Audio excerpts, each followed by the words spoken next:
Thanks for stopping by the Junction, where we're trying to make connections between Ardmorites. I'm Ardmore Leader News Director Michael Dean Smith, and joining us in the Junction this week is Sabrina Zanzone. She's the Administrative Assistant for the Family Shelter of Southern Oklahoma, also the Housing Coordinator for the Family Shelter. And we're going to talk a bit about some of the situations that may come up, especially in the summer months, when it comes to keeping yourself safe from domestic abuse and domestic violence. So, Sabrina, thanks for joining us in the Junction this week. Thank you for having me, Michael. Now, I know that this can be kind of a sensitive subject for some, but it's an important subject to talk about, especially in the summer months when you've got kids who are staying at home. They're not going to school, Monday through Friday.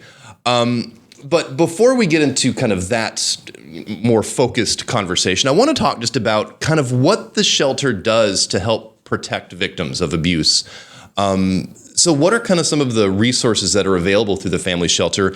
And two, what does some of the abuse look like? I mean, are we always talking about physical abuse? Kind of what does a Family Shelter see? So physical abuse is definitely first and foremost in a lot of instances. Sexual assault is definitely something that's up there as well.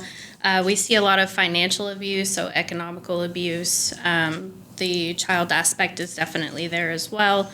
At the Family Shelter of Southern Oklahoma, we actually have a 24-hour, 7-day-a-week crisis line to help victims of domestic violence, sexual assault, and stalking. We offer crisis intervention, emergency shelter. Safety planning is something huge when it comes to victims because their safety is our number one priority. We also offer domestic violence, sexual assault, and stalking education classes so people know what to look for, how to avoid those red flags, how to escape situations like that in the future, how to just avoid them altogether.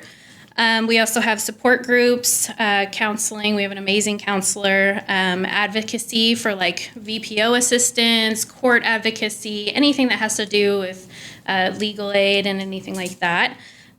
We offer referrals, which we love our referrals. We have a really great community for referrals as far as people who can help across the board. Mm-hmm. And then physical violence is definitely something that we see a lot, the sexual aspect of that as well. We see a lot of financial abuse, emotional abuse. We see mental abuse. It's pretty much, you name it, we see it. Mm-hmm. When it comes to victims reaching out for help to get out of some of these situations, there are going to be a lot of barriers. You had mentioned financial abuse being one of those things too, but what are some of those barriers that you see local victims of domestic violence and domestic abuse having to overcome to get the help that they need? So, that's an interesting question because a lot of times shame is something that's huge on the list because when you're in a situation like that and you're constantly cut down and told that you wouldn't be able to make it on your own without them and you're being controlled in every way, shape, or form, that power and control aspect, you're going to feel that mass amount of shame and that self-doubt and that self-esteem that you just wouldn't be able to make it. And so we see fear. We see fear in leaving, fear in not being able to make it, fear of retaliation, fear of having your kids taken away from you and never being able to see them again. I mean, it's manipulation tactics to keep that power and control model. I was looking at your website, familyshelterofsouthernok.net, and the resources tab on there is chock full of information. And you had mentioned a minute ago, too, about some of the resources that victims can have to get to safety quickly. How do you recommend some of the people that may find themselves in a domestic abuse or domestic violence situation? How do you actually go about reaching some of these victims to get them some of these resources?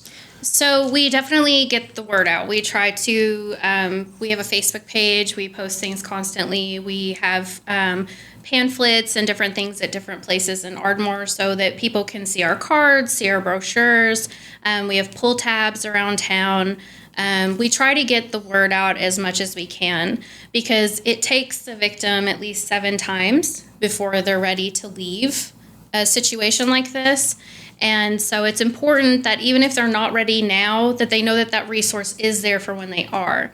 They can call us, they can reach out and say, I'm not ready to do anything yet, but I do want this on record. I do want someone to know what it is that I'm experiencing, because that's the most important thing, having the proof, having the information out there so that we can potentially help save someone's life.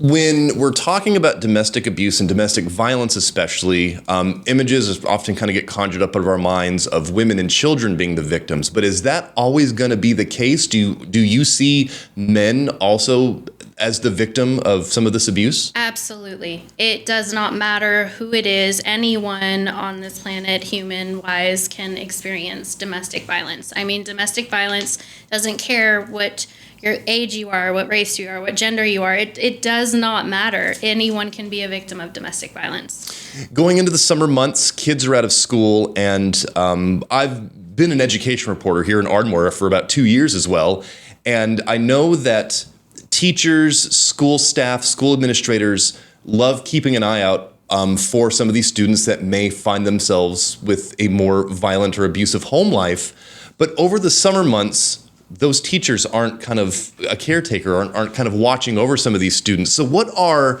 signs of abuse that maybe friends, aunts, uncles, grandparents can look out for to make sure that kids in their life are staying safe, and how can they go about getting them some help as well? So that's a really great point too. I mean, when the kids are at school, they absolutely have that safe haven for their counselors, their teachers. And when they don't have that anymore, it's a scary situation for them.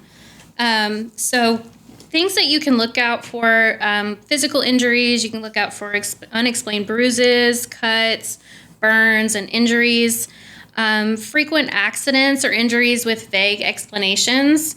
Even if it seems like it's something small, watch their body movement, watch their eye movement. If you notice that they're looking down or they're acting like very shy about talking about it, that's a red flag usually. So definitely pay attention to that. Signs of being restrained or fearful of physical contact. Emotional and behavioral signs is another one. Withdrawn from friends, families, or social activities. Sudden changes in mood, anxiety, and depression. It seems like more and more now we're seeing kids who are in those types of situations or in bullying situations. They're just very depressed, and it's a horrible thing to see for them. Low self-esteem and expressions of hopelessness, being unusually quiet or fearful around a partner. With teenagers, you just have to kind of watch to see if they're in that kind of situation. Controlling behavior is another thing. That they might seem isolated or have limited access to money, phone, or transportation. Their partner may speak for them, monitor their activities, or be excessively jealous. I know that I've seen victims of domestic abuse not ready to talk about what they're going through for fear of getting somebody that they love in trouble. What are some of the things that you would, or who are some of the people, I should say, that you would recommend abuse victims can talk to who may not necessarily be ready to completely get out of that situation, but still may need to share some of this, talking about some of those mandated reporters especially. Just how would you recommend people start the conversation? So definitely any trusted person, someone that you absolutely trust and feel comfortable talking to, because even if you're not ready, they might have some really good advice for you. Or even if you're not ready to hear advice, they're at least listening. If they're using active listening and you feel heard and seen, you might feel more open to talking to someone else who could actually help you. Definitely, if you're going to counseling, talk to your counselor. If you go to church, you could talk to your pastor or a youth pastor, friends, parents. I mean, anyone that you feel comfortable talking to, even if it's just a small conversation, you can start there. For anybody that may want some more information about the different resources available, what's a good way for them to get in touch with the Family Resource Center? So our crisis line, like we said, is open 24 hours a day, 7 days a week. So they could definitely call the 226-6424. And then Monday through Friday from 8 to 5, our administration offices are open, and you can call 226-3750.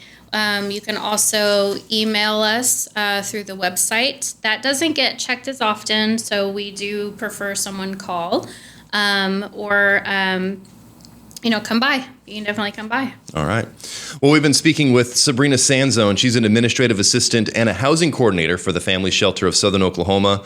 For more information, familyshelterofsouthernok.net, or, as she said, their administrative telephone, 580-226-3750, or their 24-hour emergency crisis line can be reached at 580-226-6424. Sabrina, was there anything else that you think listeners here on the Junction might want to know about the resources y'all have, or any other tips that you think abuser or victims of abuse might need to know?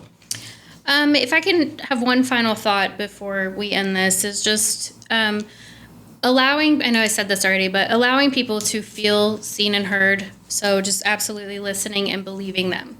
Even if it's somebody that you don't ever think is capable of doing something like this, believing a victim is going to make the difference between them wanting to get help and them being ashamed and feeling like they're making it up and never seeking help and possibly being gone from this earth. Sure. So.